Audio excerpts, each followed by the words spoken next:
is the moment we waited for. Everything you want is right here. We gon' give them what they came for. We gon' take it up from last year. Shoot 'em my shot, boy, I'm long range. Me and the team on the same thing. Stayed down, never switched up. Only thing changed was the game. I'm in the zone now. Nothing can change what we on now. When I pull up, know it's going down. Foot on the gas, ain't no slowing down. Aiming for greatness, no settling. Kick down the doors, they won't let me in. Taking no else, yeah, I gotta win. Watch me kick down the doors, they won't let me in. Who running the game now? Foot on the gas, can slow down. No, my team, we holding it down. We know we running it now. Watch the game change. Watch the game change. Watch the game change. Watch the game change, yeah.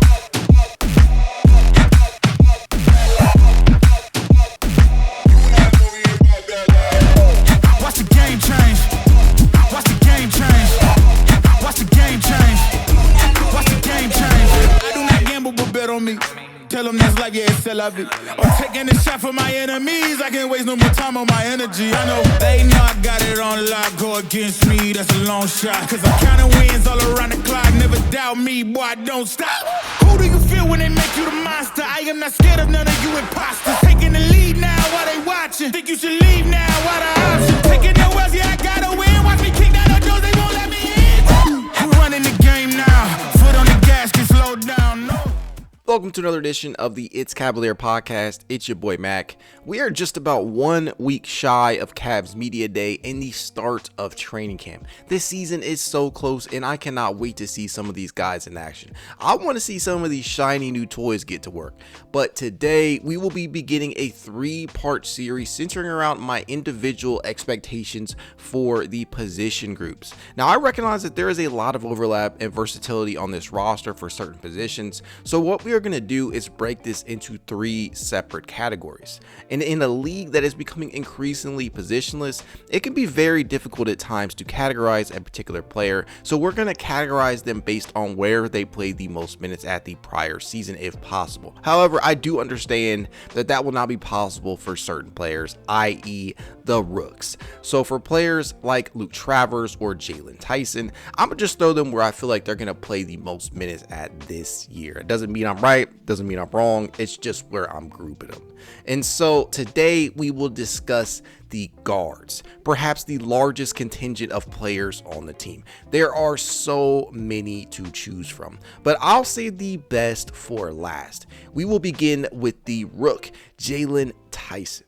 Now, Jaylen Tyson is coming into a pretty solid situation. He may not be immediately pressed into action due to the players seemingly ahead of him on the depth chart, and therefore should be able to soak some things up from the comfort and confines of the bench and practice. Now, this is not to say that he won't play at all, because I truly do believe he will.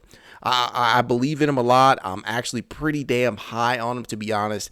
And I think it could boil down to a few different things. The first is whether or not they view him as a viable enough off-ball option. Can Tyson make an impact from the jump without the ball in his hands? It is an honest question to ask.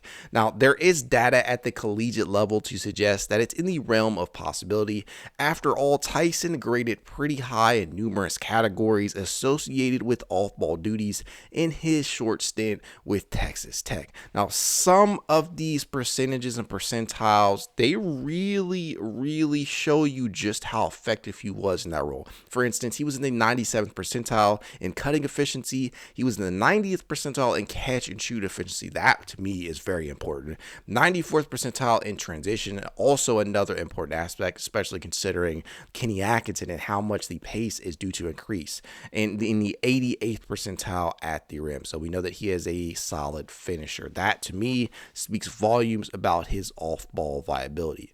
Now, this was over the course of his 31-game sophomore season, all of which were starts, and it should be noted that it came in a pretty big role to boot. 28.9 minutes per game and 10.7 points on just 8.5 field goals, including 3.5 attempts from three-point range. He was comfortable without the ball in his hands then, but would he be at this level? That is the question. Time will tell. Now, the second factor could be how well the players ahead of him are performing. There's no way around it. Now, I've said it numerous times. I believe Tyson is the heir apparent to LeVert's role on the team, or more so his minutes, but if Caris LeVert starts off the season hooping, it can be very hard to find minutes for him.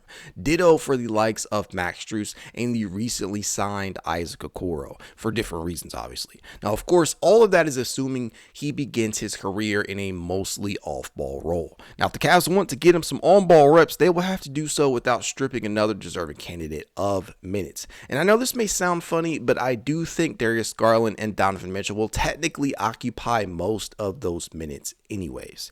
That will leave LeVert, Craig Porter Jr., Jaylen Tyson, and Jerome to vie for the rest. Now, I just don't think they will opt to go that route yet. Now, what isn't discussed too often is the possibility of him playing some small ball forward. I think he has the chops to do it, especially with how great of a rebounder he is. His 6.8 rebounds per game ranked 7th in the Pac-12 this past season. And mind you, he's doing this at 6'6". So what are my expectations for him in year one? Well, I expect him to prove that he can function off ball once more and be a true threat to knock down, catch, and shoot trays. And in that lone year with Texas Tech, he shot a career best 40.2% from deep on 3.5 attempts. Now, at the NBA level, the attempts will be completely tied to the amount of minutes he receives. But if he can make the most of whatever minutes and attempts he does get, it could bode well for the Cavs. I'd also like to see what he is truly made of from a defensive aspect, because if he becomes a solid contributor on that end, combined with the three-point shot making, we're going to have some conversations about some of the other players on the roster. I'm sure you guys can make an inference on who I'm referring to. Next is Jerome, a guy who fans just tend to forget is still on the roster. I'm guilty of that myself at times because he only managed to suit up for 2 games this past season due to an ankle injury and subsequent surgery. Now, what are my expectations for Jerome? Play more than 2 games. I'm just kidding, obviously. But Jerome will truly be fighting an uphill battle for opportunities this year in ways that just weren't possible last year. For one, he has more competition for minutes. Last year around this time, it was really only Ricky Rubio and CPJ who could stand in his way, although Caris and Isaac and Sam figured in there too, but to a much lesser extent. This year, he is in a tight battle with Porter Jr., LeVert, Tyson, and Sam Merrill for whatever DG and Don leave on the table. Now, personally, I still love what he brings to the table as a shooter, hypothetically. He's a career 35.2% from distance, but it's not like we haven't seen him scorch the twine at times. Remember when he lit the Cavs up for 22 points on 9 of 13 from the field, including 3 of 4 from deep during the 2022-23 season while with the Golden State Warriors? I do. That is something that sticks in my mind, just a random game. And you better believe that game played a role in getting him to Cleveland the following offseason. He's a solid off-ball threat. During that 22-23 season, he made 39.3% of his catch and shoot triples. And during the 2020-21 season with OKC, he was even more efficient, knocking down 41.2% of them on pretty good volume. When he's been given a proper role in real minutes, he can be effective in that regard. And at 6'5", Jerome does offer a little positional versatility. If the Cavs are pressed to get him minutes, they can mess around with certain lineups, I suppose, and play him anywhere between 1 through 3 in short stints. Honestly, I have no idea what light the team views Jerome in, so it's really hard to have real expectations for him. So my baseline is this: stay healthy, provide spacing, and be a mentor. And I know that sounds crazy considering he is not that old himself, but at this point in time, he qualifies as an NBA vet in my mind. So he does have some knowledge that he can pass down to some of the younger players on the roster.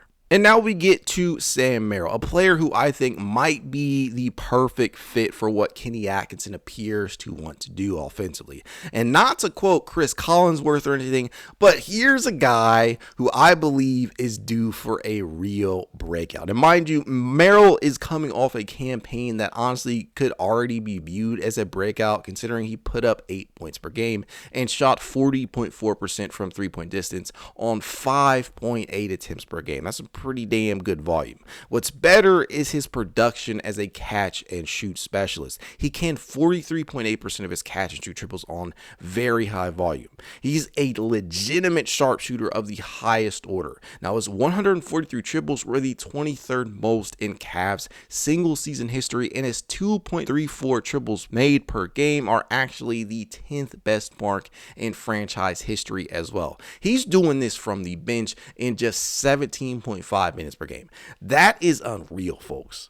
Now, due to the fact that he started one game this past season, those pesky people at NBA.com only give him credit for 141 triples off the bench. But don't fret, that actually marks the 7th most league-wide for reserves. He's in pretty good company to boot. The only reserves to knock down more off the bench were Tim Hardaway Jr., Norman Powell, Sam Hauser, Malik Monk, Isaiah Joe, and Bogdan Bogdanovic. Now, keep in mind that those are the numbers that these players knocked down while coming off the bench and not while they started games. But it's fascinating nevertheless. And to take it a step further, Merrill was the 4th most efficient reserve in the entire NBA in this category. He attempted a three-pointer every 2.7 minutes, which converts to roughly 11.9 threes per 36 minutes. He was one of only 8 players league-wide, not just off the bench, but league-wide, to play more than 500 minutes and attempt more than 10 triples per 36 minutes. He trailed only Steph Curry. Yes, Steph Curry, the greatest shooter of all time, and 3-point percentage and volume in this regard. That should really tell you a lot about him. Now, I don't necessarily consider him a one-trick pony, but he is indeed a shooting specialist at this point in his career. Nothing wrong with that. We've seen our fair share from Kyle Korver to Boobie Gibson. The problem is going to be finding him more minutes. Last year, if we're being honest, it often seemed like JB Bickerstaff was reluctant to play him more than 15 or so minutes per game.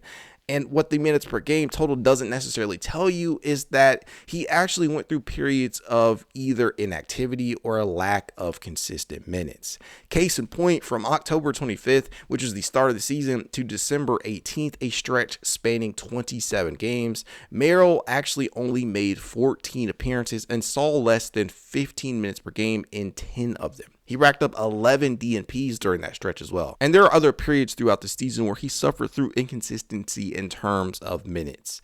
Part of this may have boiled down to matchups, as Merrill can actually be taken advantage of defensively depending on said matchup, but a large portion is simply JB's refusal to go deeper into a bench, which frankly I believe he should have done for the numerous benefits that it could have provided this team, namely keeping the starters fresher. Now, Kenny Atkinson will have to find the proper balance, but we actually have reason to believe he will do so because he's genuinely and routinely gone 10 deep into his rotations most of the time. Sam faces these Sam issues as others on the roster in relation to battling for a role, but he's a sniper who can knock him down on the move and at a standstill. Players like that tend to get a lot of opportunity, so I'm not really worried about that. Now, I know it seems like I've spent a lot of time on Merrill, but I'm just really high on him. I have high expectations for Merrill based upon what we just saw last year. So those expectations are shift the focus from the ball handlers, which we already saw him do a lot last year with Donovan Mitchell, and don't be chopped liver defensively. I'm not saying he's a bad defender. I'm just saying there are points where you can, if you're a wing, you can take advantage of Sam Merrill because she's just not the fastest, quickest, or most athletic guy out there. There really isn't much else more to say. In order to make best use of his skill set, the team must not fall into spamming pick and rolls constantly and allow his off-ball movement to generate looks for others and work for them. The ball has to move. I believe we will see a souped-up version of what we saw last year, this year under Atkinson, but time will tell. The time has come to discuss one of my favorite players on the roster, Craig Porter Jr. Now, CPJ was one hell of a find by Kobe Altman and company. He flashed his immense potential very early during the 2023-24 Summer League, where he put up averages of 12 points per game, 7.3 rebounds, and 5.3 assists while completing 47.6% of his field goals. He entered the 2023-24 season on a two-way contract, and I don't think many people thought he'd get many real and meaningful reps in year one, but opportunity came knocking in the form of injury. Injuries to Darius Garland, Donovan Mitchell, Evan Mobley, and so on and so forth. This led to CPJ getting a shot really early, and he turned in some memorable performances, including a 21-point effort against the Denver Nuggets and a 12-point effort against the Philadelphia 76ers, which was very memorable to me due to him hitting a go-ahead bucket over the likes of Joel Embiid in overtime. Both resulted in victories, big time victories at that. The month of December was where he was at his best. He averaged 8 points, 3.9 rebounds, and 4.8 assists per game in just 20.9 minutes, while completing 44.1% of his field goals over the span of 9 games, 4 of which were starts. He was so damn impactful. It was refreshing to see him attack the glass as a point guard. Now, Porter is as well-rounded a player as they come offensively. He knows how to get guys into their spots, acting as an above-average facilitator. He's money when attacking the rim, converting over 61% of his attempts from the restricted area. He is a pretty damn solid mid-range game, having completed 46.2% of his middies in year one. He's a great positional rebounder. Defensively, he is capable of holding his own. He certainly plays bigger than his listed height of 6'2". There is one big flaw in his game as of now, and you all can assume what it is due to me not yet mentioning a very important aspect of basketball. That is the three-point shot. Craig Porter Jr. is not yet a reliable floor spacer. Yes, he shot 35.3% of his attempts from range during his rookie campaign, but when you consider the amount of attempts, 34 to be exact, over the course of 51 appearances, that's less than 0.7 per game. Not enough volume to truly suggest that he's a good shooter or a bad one, frankly. It just felt like an underutilized portion of his game. And to be fair, it's not like we've never seen him take that shot with regularity at any point in his life. He finished his senior season at Wichita State with a 3-point percentage of 36.3% on 3.3 attempts per game. He can knock it down, make no mistake. He just doesn't opt to take it that often. The on-ball, off-the-dribble attempts is something I really want to see, and we saw that he made it a point to attempt those during this past summer league. He took in total 13 triples over a 3-game stretch, with many being pull-up jumpers. Now, if Craig Porter Jr. is to reach his full potential, he must become a reliable threat to space the floor, either on or off ball, preferably both. And until he can do that, his minutes will continue to fluctuate until that becomes the case. Therefore, my expectations are basically tied to this part of his game. Become a viable 3-point threat. That is checked in a big, that's just written down in a big font for me when I think about expectations for Craig. That's really my only real expectation for him, honestly. Alrighty, that brings us to the mercurial Caris LeVert, a man who is very nearly the embodiment of a roller coaster. The Caris LeVert experience is equal parts exhilarating and exhausting at times. From head-scratching turnovers and an inability to convert at the rim to game-altering shot makes and a high-level defense, LeVert is as up and down as they come. With that being said, he remains a valuable asset for the time being. No one else on the Cavs bench has been more dependable than LeVert. And look, I understand that ain't exactly supremely high praise, but there were points during last season in which he legitimately appeared to be a front runner for the 6th Man of the Year award. He's one of the few players on the roster capable of generating his own shot. He is an above average playmaker. He has some versatility both positionally and defensively. He has a lot of familiarity with new head coach Kenny Atkinson, and all of these things happen to make him valuable for Cleveland. That's in addition to his contract, which happens to be in the final year heading into 2024-25.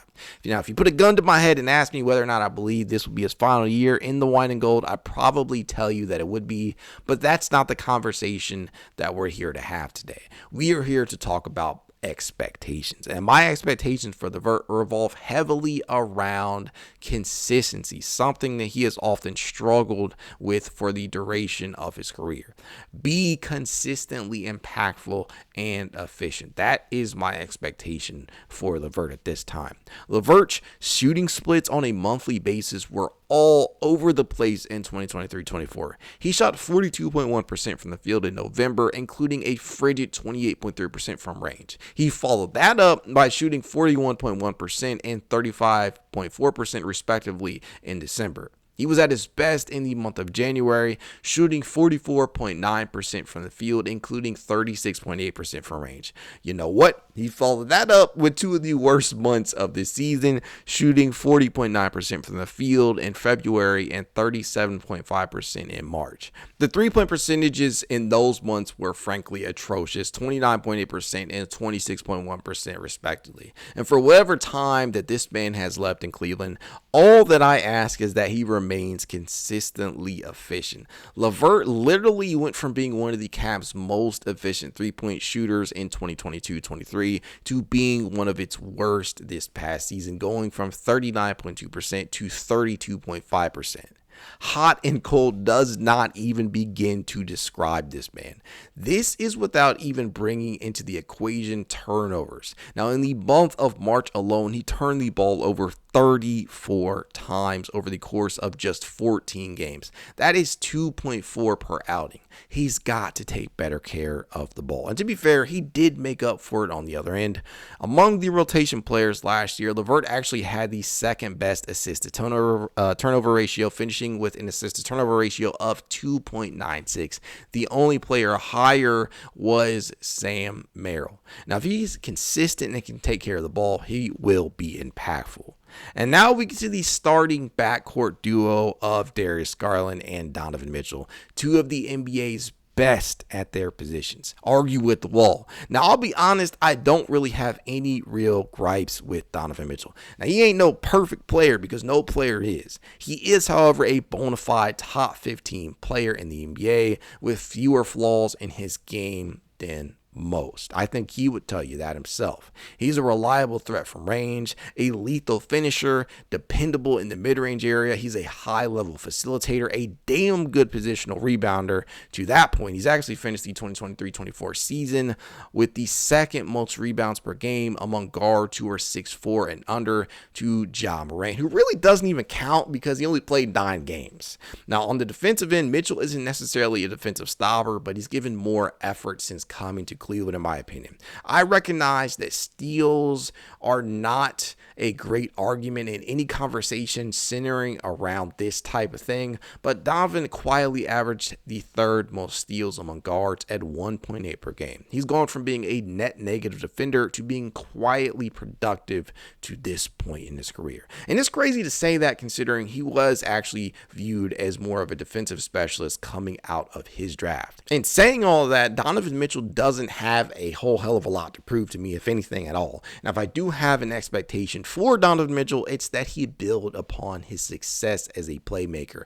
Build on that playmaking skill set. We saw him put together a very good stretch while operating as the team's lead guard. He was unleashed in a way we have rarely seen him, making plays for others constantly. He averaged 7.1 assists per game without Darius Garland in the lineup this past year, along with an impressive 29.1 points, 5.1 rebounds per game, and shooting very, very highly. He won't likely get the amount of opportunities that he did last year if DG remains healthy, but he should still get a hefty amount in lineups without him out there. And last, but certainly not least, we have reached Darius Garland, who is coming off a disappointing season that was filled with injury and inconsistency. And people really, and I mean really, got down on Darius Garland in 2023-24. Some of it was deserved, a lot of it was not. I mean, 18 points per game, 6.5 assists, 1.3 steals, while shooting 44.6% from the field, including 37.1% from range,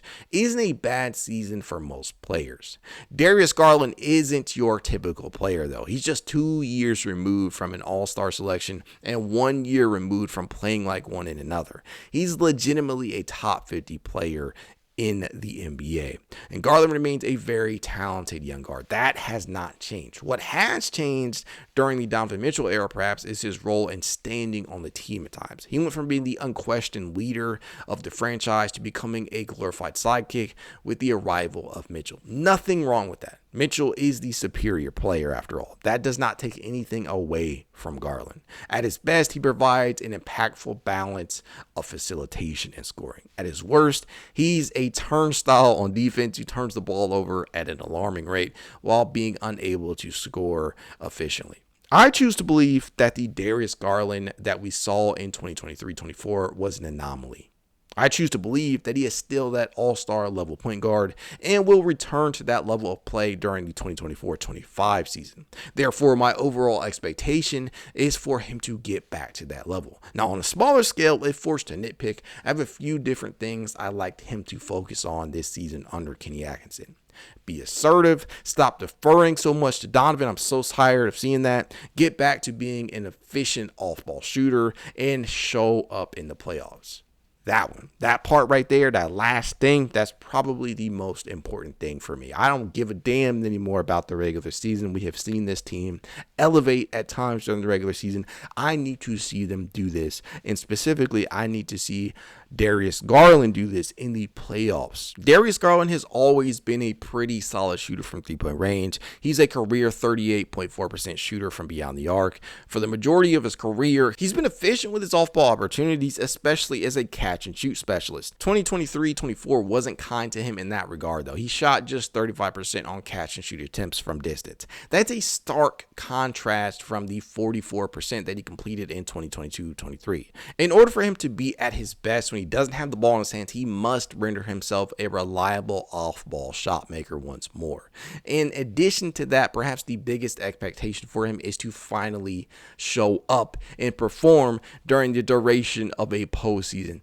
There have been glimpses, like his Game 2 performance against the Knicks, in which he put up 32 points and knocked down 6 triples in a dub. His 23-point performance in Game 5 against Orlando this past postseason was also pretty big as well. In total, though, he's only managed to crack the 20-point barrier in just 6 of his 17 career playoff appearances. He holds postseason averages of 17.1 points, 3.1 rebounds, and 5.5 assists while completing 43% of his field goals, including 36.3% of his triples. He's also averaging 2.6 turnovers.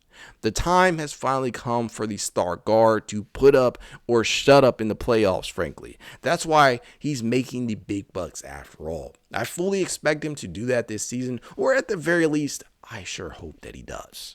Well, guys, there you have it. These are my expectations for each guard on this roster. I hope you enjoyed.